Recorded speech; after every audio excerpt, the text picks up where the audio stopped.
მოგესალმებით, მეგობრებო, სახელითა მამისათა, დაძისათა, დაწმინდისა სულისათა. გთხოვთ გამოიწერეთ არხი. წინასწარ დიდი მადლობა. ღმერთმა გაგახაროთ და ღმერთმა დაგლოცოთ.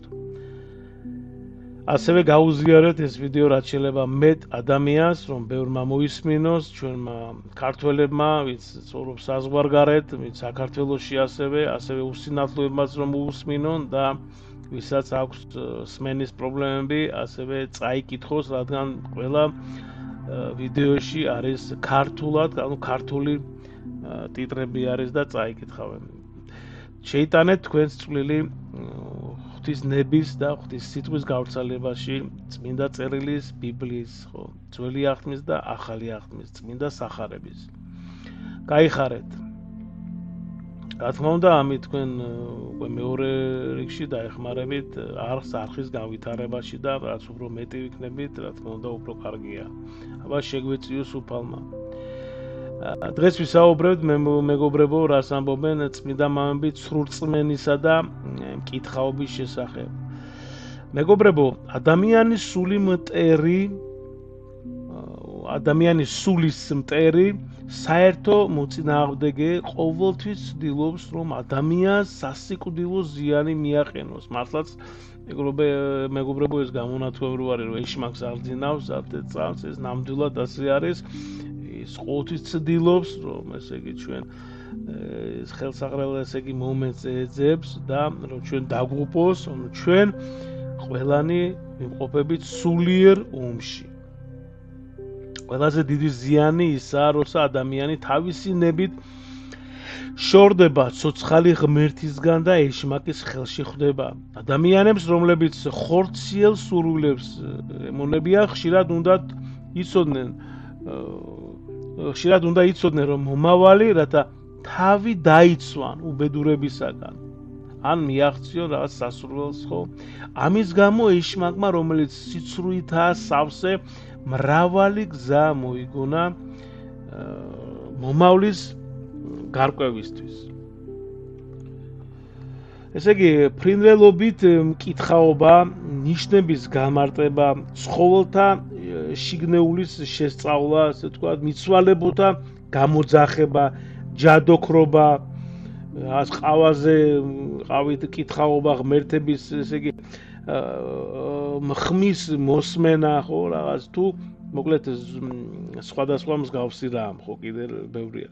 როცა ადამიანი ამ ცრუ გზას ენდობა, ხო, ეშმაკი ყალბი ნიშნებით, რა თქმა უნდა, ატყუებს მას, თითქოს ეს დაიჯერე და ეს არის ნამდვილი და ესე ვთქვათ, ეს არის ჭეშმარიტება. ხო, მაგალითად, არწივის ფრენა იმედს აღძრავს, მაგრამ ეს მხოლოდ ეშმაკის ხრიკია, ხო, მეგობრებო, ის ყველანაირად ცდილობს, რომ დაღუპოს და დაგაჯეროს. ზოგი ფიქრობს, რომ ჯადოქრებს შეუძლიათ მიცვალებულთა სულების გამოძახება. მაგრამ ეს ტყუილია, რა თქმა უნდა. ბევრი ქრისტიანი ფიქრობს, რომ ნიშნების მნიშვნელობის მოსმენა უწყინარია. ამბობენ, ვიღაცამ სიტყვას წამოსდა, ხო, ანუ გასვლისას ფეხი დამიცდა, ტანსაცმელი გამეხა, ეს ყველაფერი თითქოს ცუდ ნიშნავს, ხო, თუნდაც განათლებული ადამიანები, რომლებიც ღმერთის მსჯავრს ელიან, ხშირად ექცევიან ამ საშიშ ცრურწმენებში. ან იქ თქვათ, ორშაბათს რაღაც საქმის დაწყება არ შეიძლება, ან იქ ესე იგი მოკლედ ძალიან ბევრი ცრურწმენე არსებობს, იცით თქვენ. ესე იგი ასეთი ხალხი განდგომილია, მეგობრებო, ჯერ კიდევ ძველ აღთმაში მოსეს რჯულით, ხო, ჯადოქრობა, მკითხაობა, ფრინველებით გამჭრედა და რაღაც მსგავსი რამ განდგომილად იყო მიჩნეული, რადგან ეს ეშმაკის გამოგონებაა. ნათქვამია, არ მიცნობთ და არ იწინასწარმეტყველოთ, ანუ ლევიტელები 19:26. წარმართები, რომლებიც შენ დაიმორჩილე, მიცნობებსა და ჯადოქრობას მისდევდნენ, მაგრამ შენთვის უფალმა ღმერთმა ასე არ გაბრძანა. ეს არის მეორე რჯული 18-14. თუ ფრინველები ეშმაკის ხრიკებით დაფრინავენ შენს მოსატყუებლად, ნუ დააკვირდები, ანუ ამ სრულ ნიშნებს. ნუ მისცემ თავს ეშმაკის გავლენას. თუ ერთხელ მის ხრიკს დაემორჩილე, ხო ის შენ სულს ხელში ჩაიგდებს და ყველა ბოროტ საქმეში გამოგიყენებს. ყვავის ყივილი, ხო, არწივის ფრენა თუ სხვა ნიშნები, ხო, შიშს აღზრავს ცრუ მორწმუნებაში. ცრუ მორწმუნეში, ხო. ეშმაკი ისეთ დასცინის ადამიანს, ხო, რომ ესე იგი თუ კატა გამოშდა ძაღლი გამოვარდა ან დილით ვიღაც შეხვდა ისეთი თუნდაც თქვათ კარგი ადამიანი, მაგრამ მაგალითად თვალი ან ფეხი დაზიანებული ცრუ, ესე იგი ცრუ მორწმუნე გვერდზე გადახდება, ხო, უკან მიბრუნდება ან თვალებს დახუჭავს და ნუ მოკლედ. აი რა არის ამაზე უარესი? ყველაფერი ეჭვს აღძრავს, ხო, ყველაფერში ხედავს დაბრკოლებას.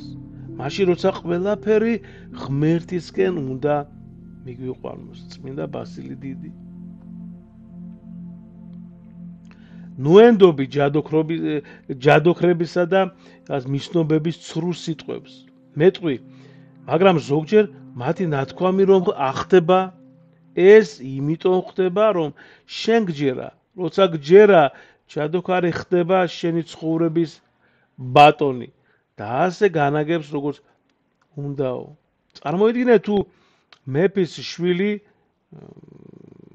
ესე იგი ყაჩაღების თავკაც ჩაბარდა და მისი ცხოვრება მოეწონა, ამ თავკაც შეუძლია გადაწყვიტოს იცოცხლებს თუ მოგტება. არა იმიტომ რომ მომავალს ხედავს, არამედ იმიტომ რომ მის ხელში ასევე ადამიანები, რომლებიც ეშმაკს ენდობიან, თავს მის ხელში აბარებენ. ჯადოქრებს ისიც ეხმარებათ, რომ ადამიანები მხოლოდ გამართლებულ წინასწარმეტყველებებს ახსოვთ, ხო? ესე იგი ხოლო უამრავ წარუმატებელს ყურადღებას არ აქცევენ.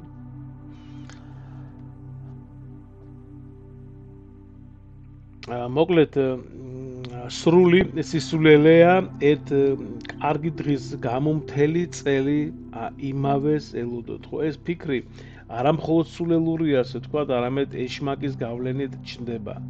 შენი ცხოვრება არა დღეებზეა დამოკიდებული, არამედ შენს მონდომებასა და საქმეებზე. წელი მაშინ იქნება კარგი, როცა ყოველდღე ღვთის სათნოდ იცხოვრებ, ყოველდღე ილოცებ დილას აღამოს, ხო? ხშირად ეზიარები, ჩაბარებ აღსარებას, არ დაიზარებ ლოცვა-წირვაზე დასწრებას, ყოველ კვირა შაბათს. დღე თავისთავად არც კარგია და არც ცუდი, ის შენი ქმედებებით ხდება ასეთი. თუ სიკეთე გააკეთე, ეს დღე კარგია, თუ შესწოდე ცუდი და სასჯელის მომტანი. თუ ასე იცხოვრებ ლოცვითა და სიკეთის კეთებით, მთელი წელი ბედნიერი იქნება. მაგრამ მეგობარო, თუ სიკეთეზე არ იზრუნებ და კარგ ან ცუდ დღეებს დაელოდები, არაფერი გამოგივა. ეშმაკმა იცის ეს და ცდილობს ჩვენი გულის სიკეთისგან მოგვაშოროს. ამიტომ გვაიძულებს ბედნიერება ან უბედურება დღეებს, ესე იგი მივაწეროთ.